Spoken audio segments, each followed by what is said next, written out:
الذي يمتلك صوتا متميزا استطاع أن يقلد كبار القراء حفظه الله من كل شر. واليوم وأنا في المحلة لا أقابل عبد الرحمن، عبد الرحمن هو من سيقابل معي هذا النموذج الرائع اللي هو الطفل ما شاء الله حافظ كتاب الله سبحانه وتعالى من عمره 8 سنوات والآن عمره 9 سنوات، وهو أخونا الغالي عبد الرزاق. كيف حالك يا عبد الرزاق؟ الحمد لله. طيب إن شاء الله. اليوم أنا معك وعبد الرحمن الفقي معك الشيخ. ما شاء الله سمعت أنك تملك صوتا رائعا يا شيخ عبد الرزاق، صح؟ نعم. عدل؟ نعم. من تحب من القراء؟ الشيخ مصطفى إسماعيل، ما شاء الله. الشيخ عبد الباسط عبد الصمد، نعم.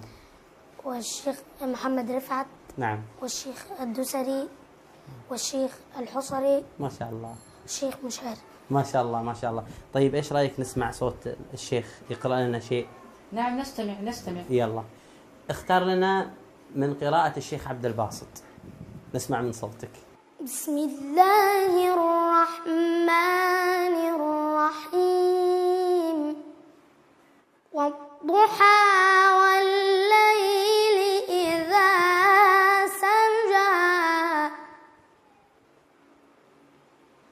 ما ودعك ربك وما قلى وللآخرة خير لك من الأولى ولسوف يعطيك ربك فترضى. ما شاء الله على هذه القراءة الجميلة يا عبد الرزاق، قراءة رائعة، عسى ربي يبارك لك يا رب. وإيش رأيك يا شيخ عبد الرحمن؟ والله يعني أنا لا أستطيع أن أتكلم، يعني الآن هذا كأنك تسمع عبد الباسط. نعم صحيح. نموذج مصغر من النموذج الكبير الذي نحترمه جميعا، وهو شيخنا الفاضل رحمه الله عز وجل. شيخ ما شاء الله، وأنت صوتك جميل بعد ما شاء الله. هذا التواضع. الله يبارك فيك. شيخ عبد الرزاق ما شاء الله، متى بدأت بحفظ القرآن حبيبي؟ وأنا كنت في سن 3 من عمري. بدأت بحفظ القرآن. نعم. ومتى انتهيت؟ وأنا في العام الماضي وأنا في سن 8 من عمري. شيخ عبد الرزاق، ما هي المراجعة التي تقوم فيها يوميا؟ متى تراجع؟ جزئين بجزئين. جزئين في اليوم تراجع؟ نعم. من يراجع لك؟ بروح كتاب في دار الرحمن لتحفيظ وتجويد القرآن الكريم. ما شاء الله، يوميا جزئين ما شاء الله. نعم. ما شاء الله، يعني في 15 يوم تختم القرآن الكريم كاملا. نعم.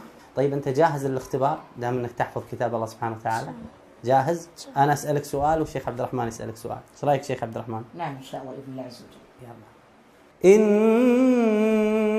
الذين آمنوا وعملوا الصالحات يهديهم ربهم بإيمانهم تجري من تحتهم الأنهار في جنات النعيم دعواهم فيها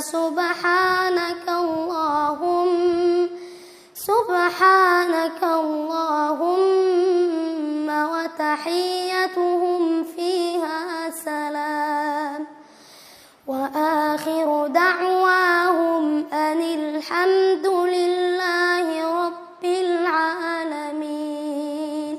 تبارك الرحمن. هذه أي سورة ما شاء الله؟ نعم. أي سورة هذه؟ سورة يونس. ما شاء الله، عسى ربي يحفظك، عسى ربي يحفظك يا شيخ عبد الرزاق. يلا السؤال لك الآن. وإذا صرفت أبصارهم تلقاء أصحاب النار قالوا ربنا لا تجعلنا مع القوم الظالمين.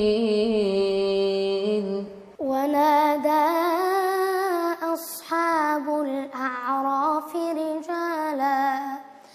رجالا يعرفونهم بسيماهم قالوا ما أغنى عنكم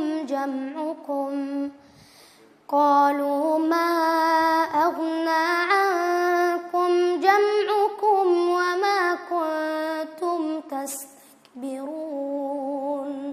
انت اللي لا يمكن كتاب